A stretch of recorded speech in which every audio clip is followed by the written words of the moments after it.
Unit 1, Prerequisite Skills, Lesson 1, Multiplication and Division of Integers. So we're continuing on with our use of integers. So now we're going to look at multiplying and dividing them. So the rule is if the signs on the integers are the same, then your answer will be positive. So this means if your two integers are both positive, if your integers are both negative, then your final answer will also be positive. If you're multiplying or dividing integers where the signs are different, so if one is positive and the other one is negative, then your final answer will also be negative. So example for the first part, we're going to look at finding the product of each of the following. So product means you are multiplying. So in the first example, we have -3 times +4. So we've got a positive integer and a negative integer. So we're using rule number 2. So our answer is going to be negative. And then you just carry out the mathematics for the rest of the portion of the question. So that's 3 times 4, and 3 times 4 is 12. So our answer will be -12. For the next part, we've got -4 times -12. So we have the same sign. So our answer will be positive. So 4 times 12 is 48. Both are negative, so that gives you positive 48. In C, 5 times -11. So you'll notice that we don't have a positive sign on the 5, so it is just understood that it is a positive number. So we've got positive number times a negative number, so our answer will be negative. And 5 times 11 is 55, which gives you -55. For the next question, we have 8 times -7. So 8 times 7 is 56. We have different signs, so our answer will be -56. The next set of examples, we are finding the quotient, so we will be dividing. So we have positive 100 divided by positive 10, so that's going to give you a positive answer.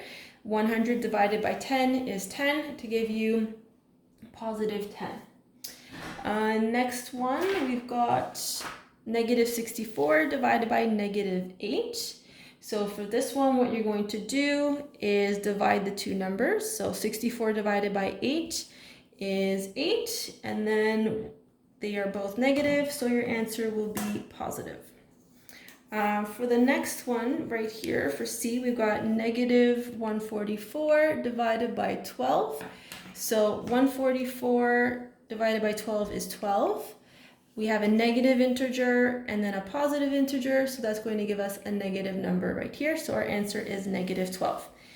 The next set of examples involve the use of exponents. So we've got -5 in brackets with an exponent 2. So when you expand that, that becomes -5 in brackets times -5 in brackets.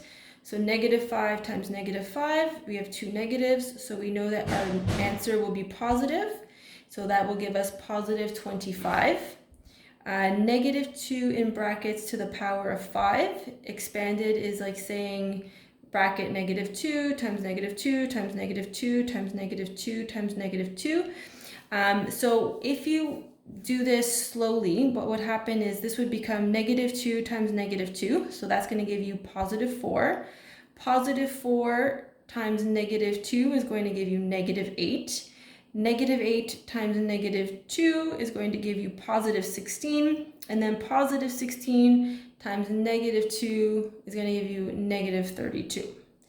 For the next example, you'll notice that the -4 is not in brackets. So it's a negative sign followed by a 4 to the exponent 2. So when you expand that, that becomes negative times 4 times 4.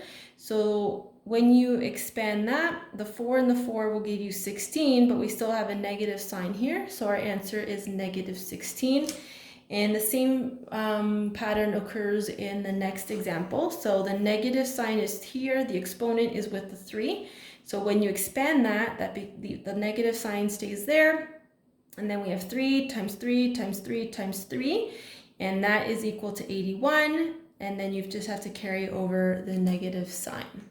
And that concludes our lesson on addition, subtraction, multiplication, and division of integers.